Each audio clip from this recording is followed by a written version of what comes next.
The moment the handcuffs clicked around her wrists, the world seemed to shatter, not just for her, but for the three little boys clinging desperately to her apron, crying as if their hearts were being torn out. The billionaire stood frozen on the grand staircase, watching the woman who had quietly held his home together for years being dragged away like a criminal. But what he would discover just hours later on his own security cameras would not only stop the arrest, it would destroy everything he thought he knew about love, loyalty, and the woman he had married. If you believe in kindness, second chances, and the power of truth, take a moment right now to like this video. Comment your thoughts, share it with someone who needs to hear this, and subscribe to the channel for more stories that touch the soul. The mansion had always been a place of perfection, at least on the surface. Every corner gleamed, every schedule ran like clockwork, and every guest left impressed. Behind that polished image stood Clara, the maid who worked silently from dawn to dusk, never asking for recognition, never stepping out of line. To the outside world, she was invisible. But to the three young boys of the house, she was everything. The one who wiped their tears, told them bedtime stories, and filled the emotional gaps their parents never seemed to notice.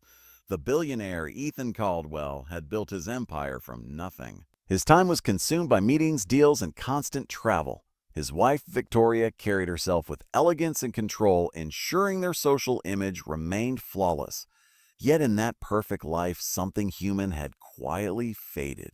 The warmth, the laughter, the simple connection of a family had been replaced by distance. And in that space, Clara had unknowingly become the heart of the home. No one questioned her loyalty until the day a diamond necklace went missing. It was a piece worth more than most people would earn in a lifetime, a gift Ethan had given Victoria on their anniversary. When it vanished, panic turned quickly into suspicion. The house staff was lined up, questioned one by one, but all eyes eventually fell on Clara.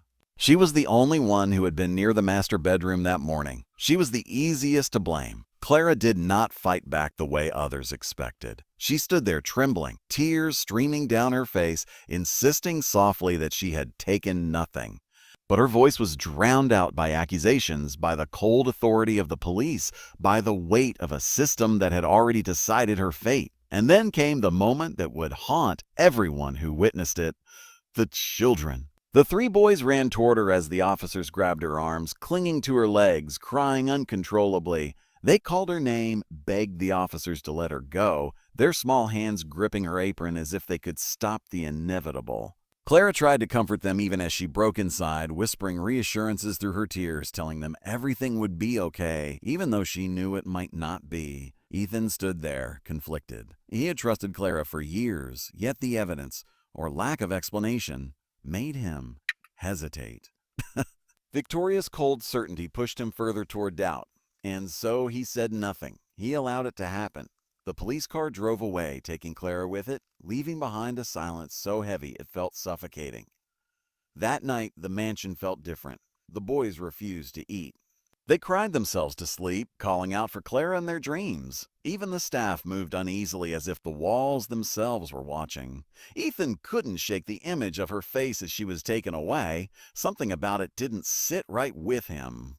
It wasn't just fear, it was heartbreak, the kind that came from betrayal, not guilt. Driven by an unease he couldn't explain, he went to his study and pulled up the security footage. At first, everything looked normal. The usual routines, the quiet movements of staff, the calm flow of the day. Then he saw Claire entering the master bedroom, just as Victoria had said. She moved carefully, cleaning, dusting, doing her work as always. Nothing suspicious. But Ethan kept watching. Minutes later, Victoria entered the room. What happened next made his blood run cold. Victoria walked straight to her jewelry box, opened it, and took out the diamond necklace. She stood there for a moment, staring at it, her expression unreadable. Then, with calculated precision, she slipped it into a small pouch and walked out. Ethan leaned closer to the screen, his heart pounding. The footage continued. Later, Victoria was seen placing that same pouch inside a cleaning cart, the very cart Clara would use shortly after. Ethan's breath caught in his throat. Clara returned to the room unaware, continuing her duties. She pushed the cart out of the room, unknowingly carrying the planted evidence that would soon ruin her life. The truth hit Ethan like a crushing wave. This wasn't a misunderstanding. It wasn't a mistake. Accident. It was a setup. His wife had orchestrated it all. The room felt smaller, the air heavier. Years of trust of shared life began to unravel in his mind. He thought about Clara, the way she cared for his children, the quiet dignity she carried, the tears in her eyes as she was taken away. And he thought about Victoria, the woman he had built a life with, the woman he thought he knew. The next morning, everything changed. Ethan walked into the police station with the footage in his hands. The same officers who had arrested Clara now watched in stunned silence as the truth unfolded before them. Within hours, Clara was released, but freedom did not erase what had happened. When she stepped out of the station, her eyes searched the crowd, not for justice, not for revenge, but for the children she had left behind. And when she saw them running toward her, tears streaming down their faces, something inside her finally broke free. She fell to her knees, embracing them as if holding on to the only pieces of her world that still made sense.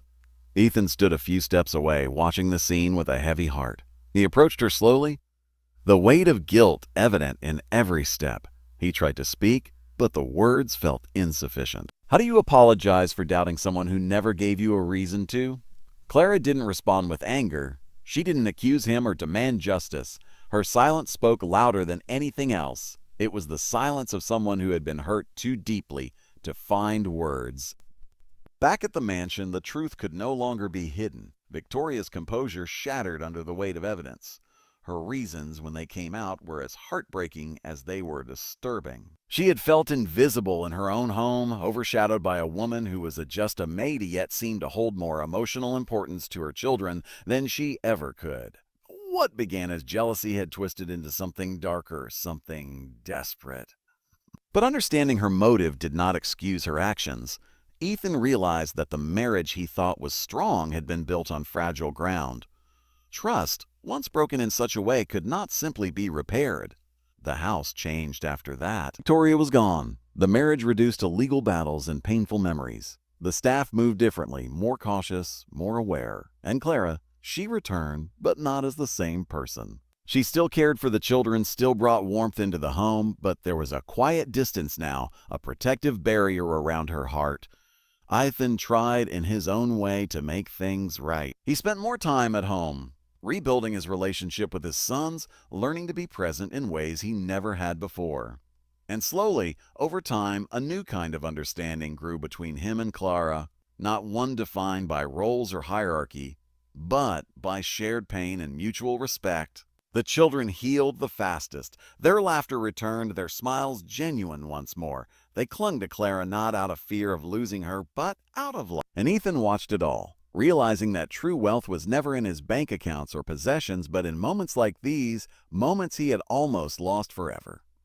If this story has touched your heart in any way, please take a moment to like, share, and subscribe. Stories like these remind us of what truly matters.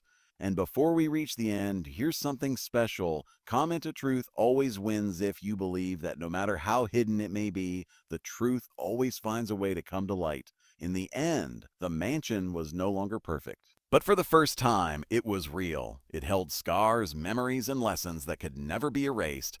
It held a story of betrayal and redemption, of pain and healing. And most importantly, it held the quiet, powerful reminder that sometimes the people we overlook are the ones who hold our lives together. And losing them, even for a moment, can change everything forever. The days that followed felt unfamiliar, as though the mansion itself was learning how to breathe again after being suffocated by secrets. Clara returned to work, but nothing was truly the same. The same hallways she once walked with quiet confidence now carried echoes of that day.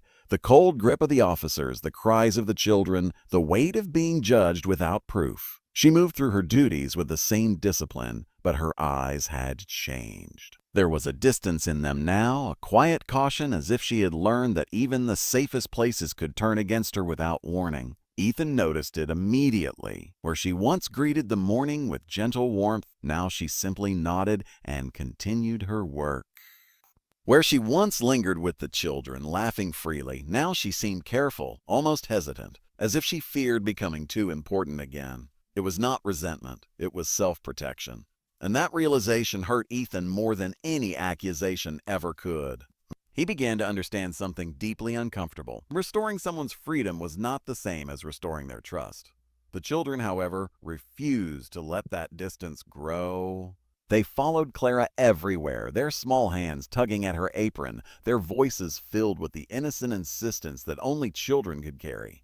They did not see her as a maid, nor as someone who had been accused of wrongdoing. To them, she was simply the person who had never left them emotionally, even when the world had taken her away physically. Slowly, their love began to soften the invisible wall she had built around herself. But for Ethan, the journey was far more difficult. Every corner of the house reminded him of his silence that day. He had not spoken up when it mattered most. He had not defended someone who had earned his trust through years of loyalty. And no matter how many times he replayed the footage in his mind, it did not change the fact that, in the moment that defined everything, he had chosen doubt. So he did something he had never truly done before. He stayed. He canceled meetings, postponed deals, and began spending his mornings at the breakfast table with his sons. At first, it felt unnatural, like stepping into a life he had neglected for too long. But gradually, those small moments began to mean more than any business victory he had ever achieved.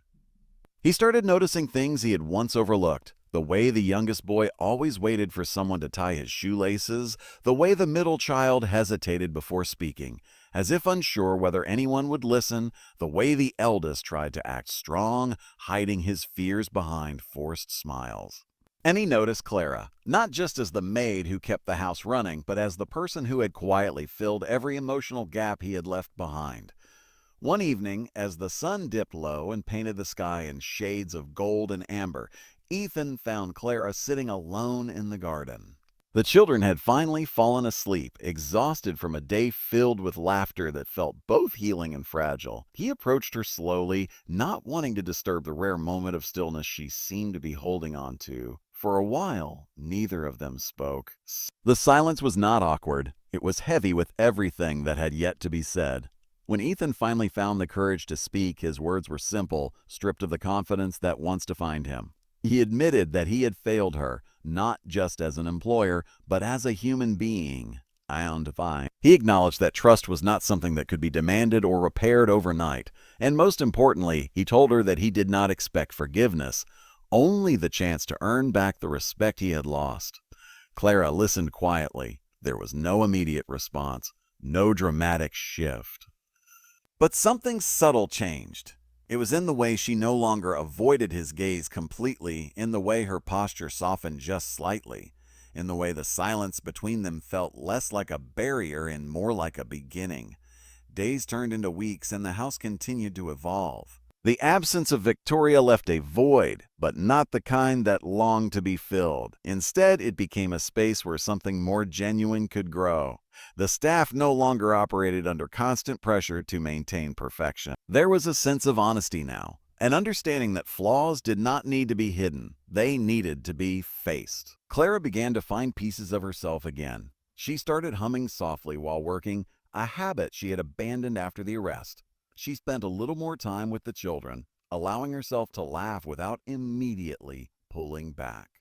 And though the pain of what had happened never fully disappeared, it no longer controlled every moment of her day. Ethan noticed all of it. He didn't rush things, didn't try to force a connection or erase the past with grand gestures. Instead, he focused on consistency, on showing up, on listening, on being present in ways that required no performance. And slowly trust began to take root again. Not the blind trust that had once existed, but something deeper, something more resilient. Trust that had been broken, tested, and carefully rebuilt. The turning point came unexpectedly. One afternoon, a letter arrived at the mansion. It was from Clara's younger sister, who had been struggling to care for their aging mother in a small, distant town. The letter spoke of financial hardship, of medical bills that were becoming impossible to manage, of a quiet desperation that Clara had kept hidden from everyone around her. Ethan learned about it not through Clara, but by accident when one of the children mentioned it innocently during dinner. That night, he sat alone in his study, holding the letter in his hands. For the first time, he realized just how little he had known about the woman who had been such a significant part of his life. He had seen her work, her kindness, her dedication, but not her struggles, not her sacrifices, not the burdens she carried silently. And he understood something important. If he truly wanted to make things right, it wasn't about apologies or words. It was about action. The next morning, he made arrangements quietly. He ensured that Clara's mother would receive the medical care she needed, that her sister would no longer have to face those struggles alone. He did it without announcing it, without expecting gratitude, without turning it into a moment that would place Clara in a position of obligation. When Clara eventually found out, her reaction was not what Ethan expected. She didn't immediately thank him.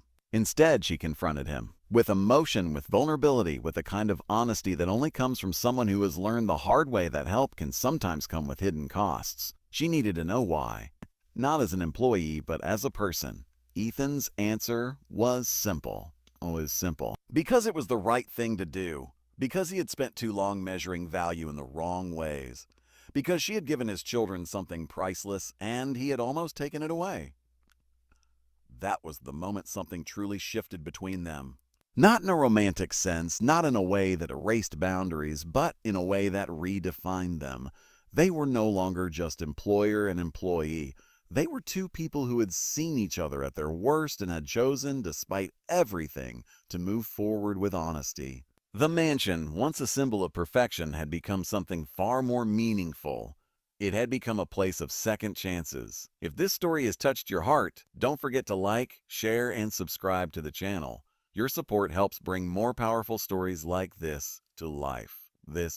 And before we close, take a moment to comment a kindness matters if you believe that even the smallest acts of compassion can change someone's life. In the end, the greatest transformation was not in the house, or even in the relationships within it. It was in Ethan. He was no longer just a billionaire defined by success and status. He had become a father who understood the value of presence, a man who recognized the importance of trust, and a human being who had learned through pain, loss, and redemption that true wealth lies in the way we treat others. Clara, too, had changed. She was no longer invisible, not because of what had happened to her, but because she had finally been seen, not as a role, not as a background figure, but as a person whose worth could never be measured by circumstance. And though the scars of the past would always remain, they no longer define the future. Because sometimes it takes losing everything to truly understand what matters. And sometimes the truth doesn't just set you free. It rebuilds you into someone stronger than you ever were before.